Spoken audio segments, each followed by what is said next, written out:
बिस्मिल्लाहिर्रहमानिर्रहीम। अस्सलाम वालेकुम नाज़रीन, आप यूट्यूब चैनल देख रहे हैं, मैं इमरान खान हूँ। सबसे पहले तो इमरान खान साहब का जो स्टेटमेंट है जो ऑफिशियली उनके ट्विटर अकाउंट से जारी हुआ वो मैं आपके सामने रखता हूँ। लेकिन जो सहाफ़ी इमरान खान साहब को मिले हैं उनसे जो खबरें बाहर आ रही हैं वो इससे मुख्तलिफ हैं।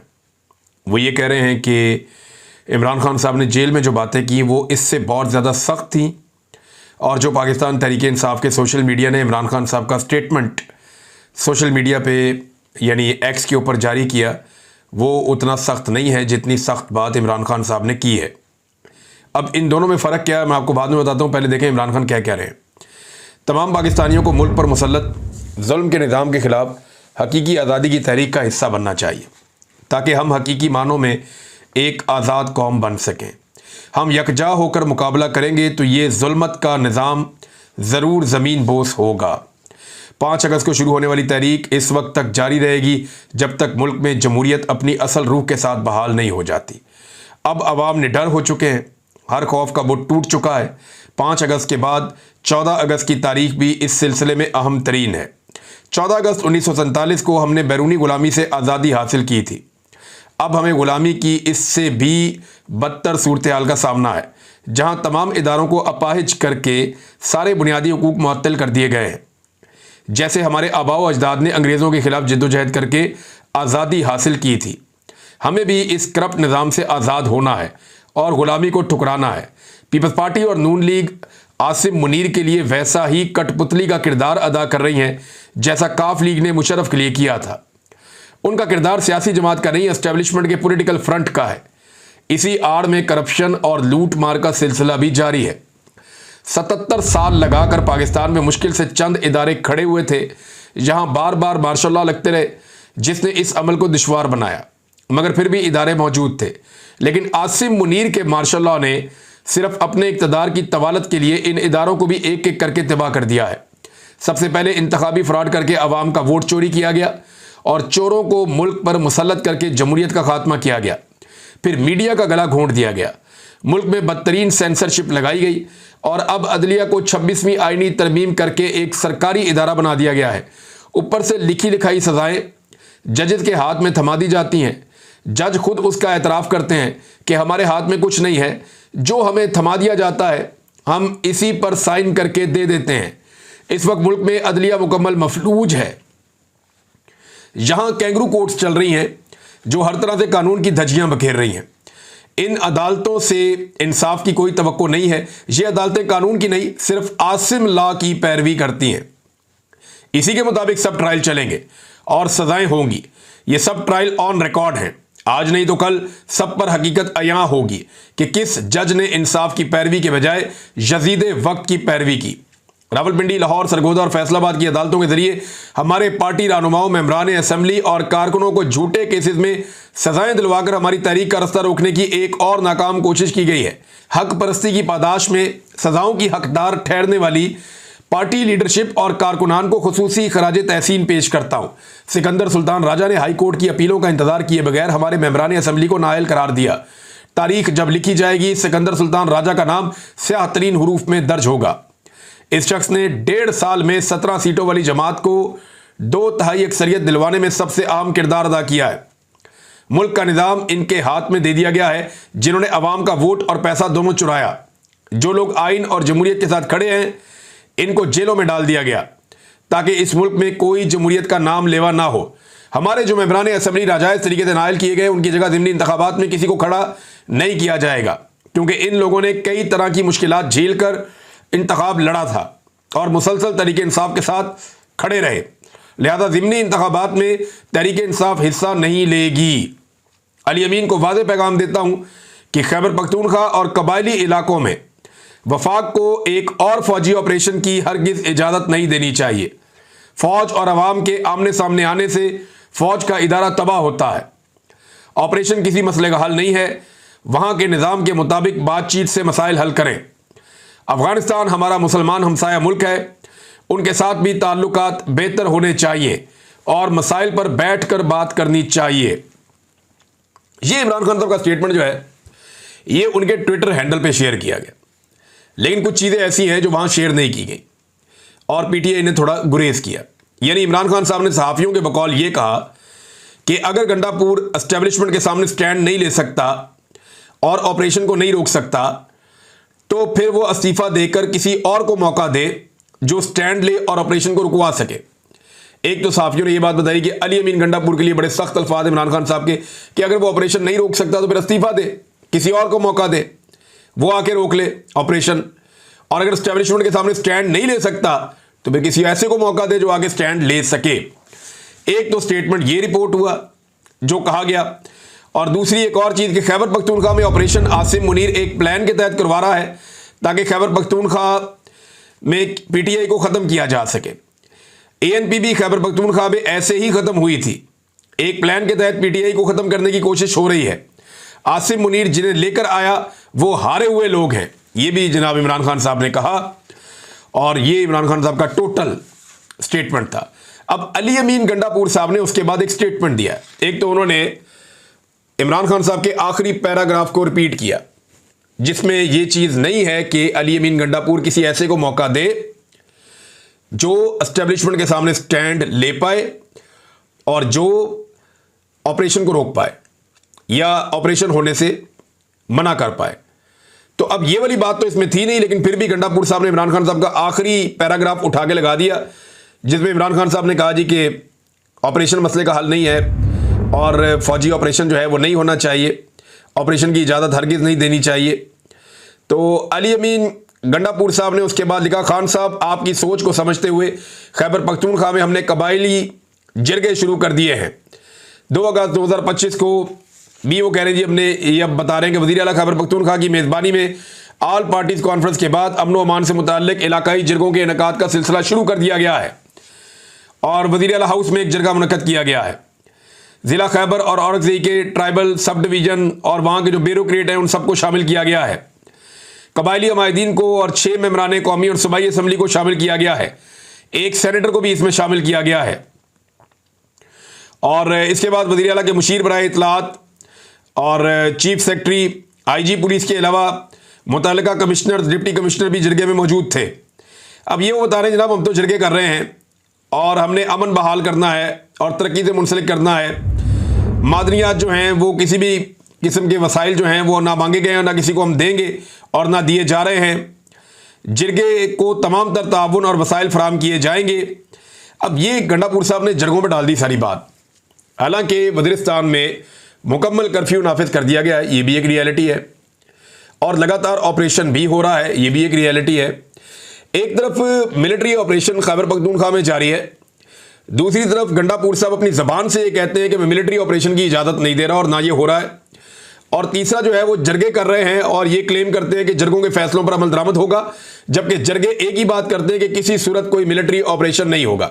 लेकिन साथ साथ मिलिट्री ऑपरेशन भी होता है और मिलिट्री ऑपरेशन के लिए जितने ज़रूरी इकदाम हैं वो सारे गंडापुर साहब की हुकूमत करके देती है। मिसाल के तौर पर यानी इमरान खान साहब ने कहा कि नहीं कर सकते तो छोड़ दो। अब गंडापुर साहब हुकूमत कैसे छोड़ेंगे? हुकूमत तो वो कभी नहीं छोड़ेंगे, ना वो हुकूमत छोड़ना चाहेंगे। हुकूमत इतनी प्यारी चीज़ है, कौन छोड़ना चाहता है? तो गंडापुर साहब हुकूमत तो छोड़ेंगे नहीं। और वैसे हुकूमत एक ही आदमी था जिसने छोड़ी थी। मैंने उस आदमी के खिलाफ बहुत प्रोग्राम किए और जो किए मैंने ठीक किए, मैं आज भी उन पर कायम हूँ।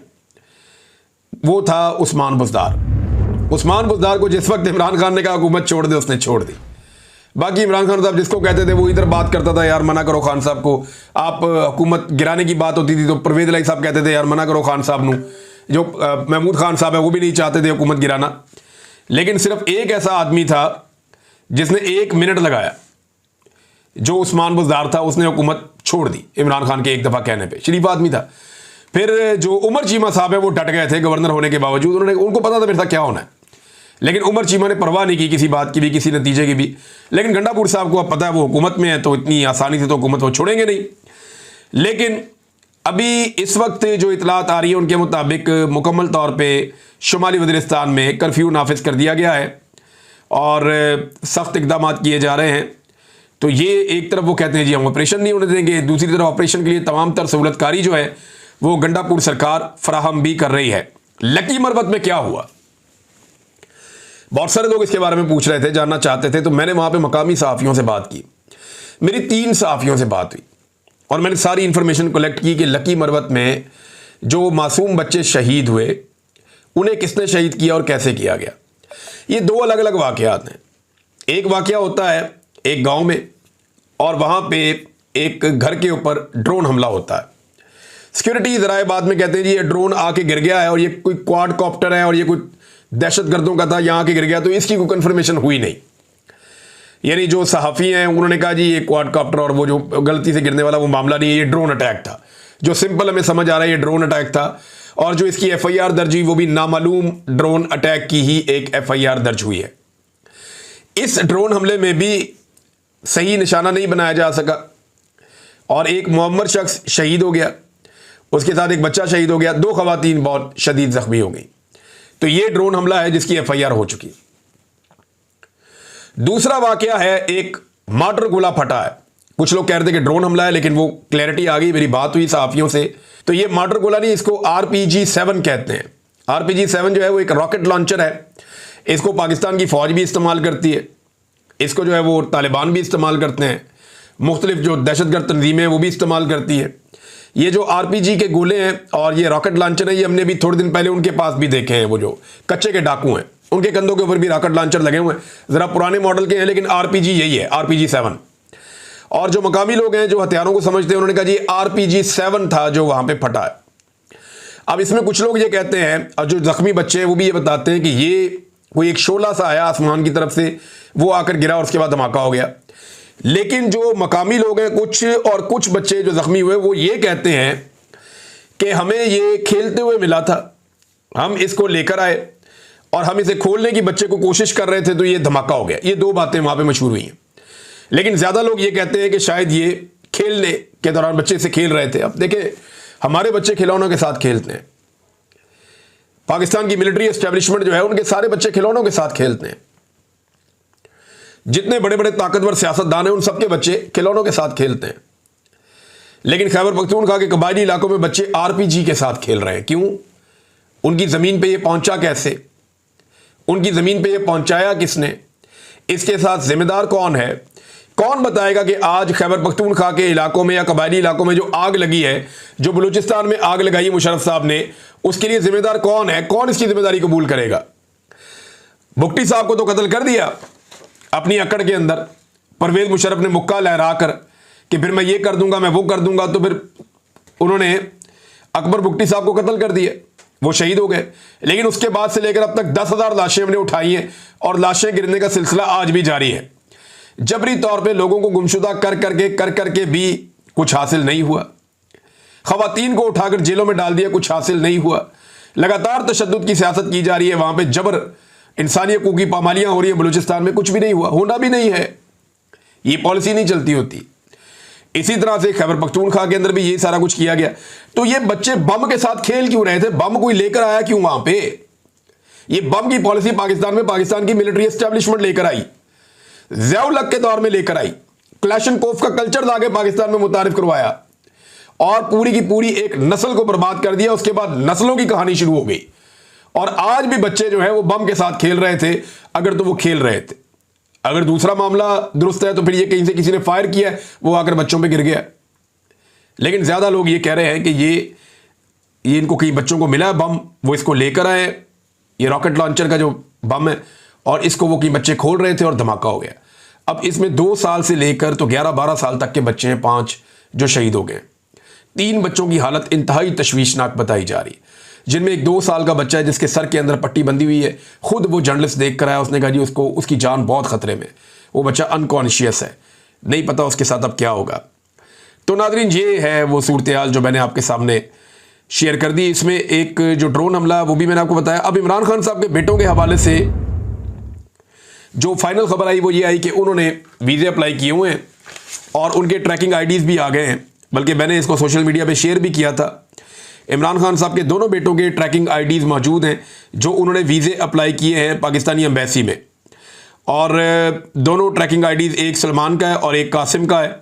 लेकिन इसके बावजूद हुकूमत पाकिस्तान की जानिब से दोनों को वीज़े जारी नहीं किए जा रहे।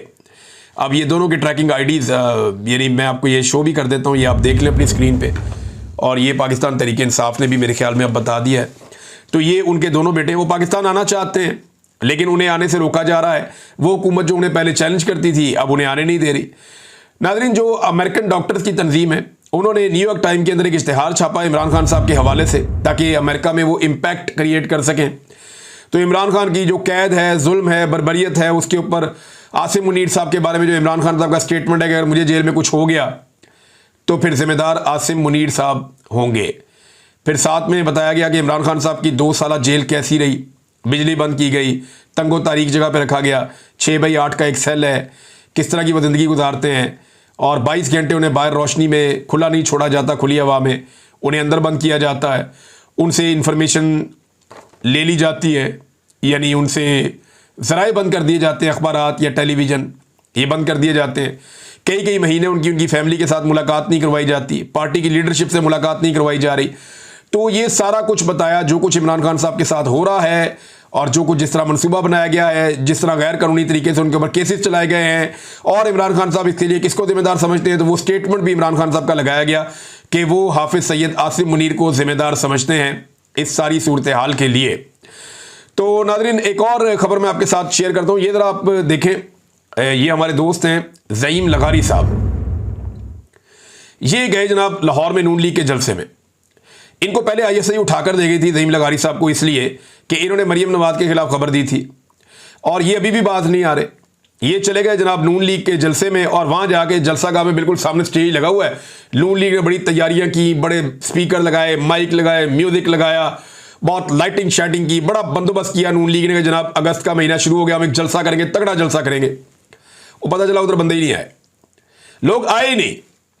अब जिन लोगों ने आकर वहाँ तकरीर कर दी थी वो लोग गायब हो गए। उन्होंने कहा दफ़ा करो यार, ये कुछ जलसा है, यहाँ अगर हम खड़े हो गए और हमारी वीडियो बन गई तो हमारी तो बेइज्जती हो जाएगी कि अवाम है नहीं, तो हम तकरीर किस बात की करें।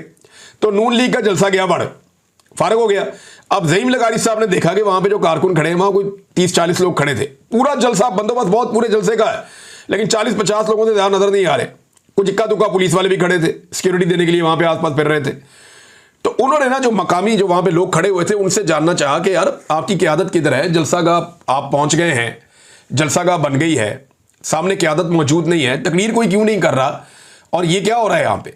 तो जिस बंदे के मुंह के आगे उन्होंने माइक किया, हर बंदे ने कहा जी कि हम तो इनका तमाशा देखने आए हैं। क्या मतलब, तुम किसके साथ हो? उन्होंने कहा जी हम इमरान खान के साथ हैं।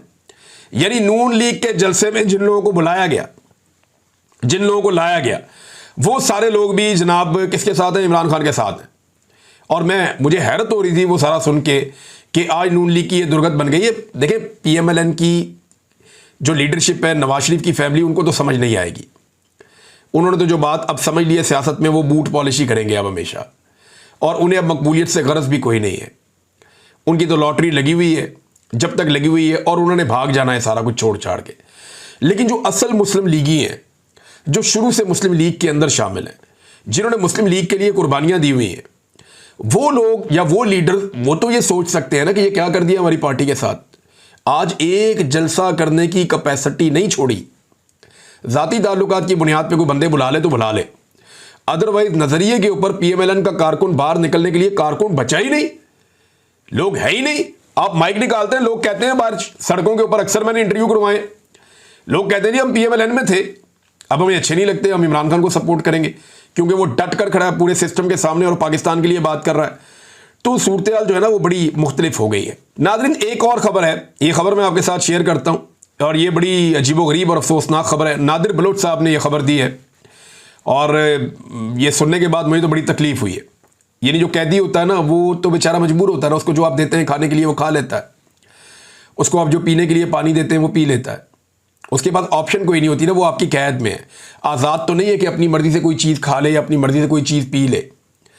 लिहाजा फैसलाबाद की डिस्ट्रिक्ट जेल का लर्जा खेज इंकशाफ, ये नादिर बलोच साहब बता रहे हैं, 2000 से ज़ायद कैदियों को कई माह से मुर्दा मुर्गी का गोश्त खिलाया जाता रहा।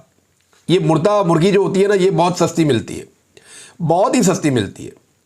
मुझे ये इसलिए पता है कि मेरे कुछ दोस्त हैं, वो जानवर वगैरह पालते थे, ये कुछ लोग शेर पालते हैं, कुत्ते पालते हैं, इस तरह के लोग हैं, कुछ शौक होता है लोगों को जानवर पालने का, तो ये गोश्तखोर होते हैं जानवर। तो मुर्दा मुर्गी वो ख़रीद लेते थे, और ख़रीद के उसको जो है क्रश करके उसका कीमा बना के उसके साथ जो वो शामिल करके बाकी चीज़ें जानवरों को खिलाते थे। ये नहीं किसी ने मगरमच्छ पाले तो मुर्दा मुर्गी उसको डाल दो। तो मुर्दा मुर्गी जो है वो अब जानवरों को तो लोग खिला देते थे, अब जानवर को तो पता भी नहीं है, तो बीस्ट है। लेकिन यहाँ पे 2000 से ज़्यादा कैदियों को कई महीने से मुर्दा मुर्गी का गोश्त खिलाया जा रहा था। डीआईजी स्पेशल ब्रांच ने रिपोर्ट जारी की है। रोज़ाना 5.5 मन गोश्त में से 3 मन मुर्दा मुर्गी शामिल होती थी, सिर्फ पैसे बचाने के लिए, क्योंकि मुर्दा मुर्गी का गोश्त जो है वो बिल्कुल आपको 20% पे मिल जाता है। जो असल कीमत है उसका 20%, 25% इतने में या इससे भी कम में आपको मुर्दा मुर्गी का गोश्त मिल जाता है, वरना उसको सिर्फ फेंकना ही होता है। तो मुर्दा मुर्गी जो है वो नीले ड्रमों में जेल के अंदर स्मगल की जाती रही। Superintendent, deputy superintendent, assistant superintendent, store keeper और वार्डर और चिकन सप्लायर और इसके सब मुलाजिम मुलव्वस हैं। होम डिपार्टमेंट ने 30 जुलाई को सुपरिटेंडेंट और डिप्टी सुपरिटेंडेंट को मुअत्तल किया, लेकिन हैरानकुन तौर पर चंद घंटों में बहाल भी कर दिया गया। देखें ना, फैसलाबाद में जुल्म करवाने होते हैं एस्टेब्लिशमेंट ने, तो एस्टेब्लिशमेंट ने लोगों से इतने गंदे काम करवाए हैं कि अब ये बदमाश बन गए। अब इनको आप इनके ओहदों से नहीं हटा सकते। आप हटाएंगे तो फिर आपको लग पता जाएगा कि इनके पास सारे के सारे राज हैं, अब ये सबसे ही ब्लैकमेल होंगे। बहरहाल इनको बहाल कर दिया गया। ताहाल किसी अहलकार या सप्लायर के खिलाफ कोई महकमाना या कानूनी कार्रवाई नहीं हुई। अंदाजा लगाएं, कानून सिर्फ किताबों में रह गए। नादिर बलूच साहब ने खबर दी है। नादिर बलूच साहब जो हैं वो अच्छे जर्नलिस्ट हैं, मैं पहले भी इनकी कुछ खबरें कोट करता रहा हूँ, तो इस खबर में सदाकत है, तो ये बड़ी खौफनाक खबर है और बड़ी तकलीफ दे खबर है। इसके ऊपर एक्शन होना चाहिए, लेकिन पता नहीं कब होगा। अब तक के लिए इतने, अपना ख्याल रखिएगा, अपने चैनल का भी। अल्लाह हाफ़िज़।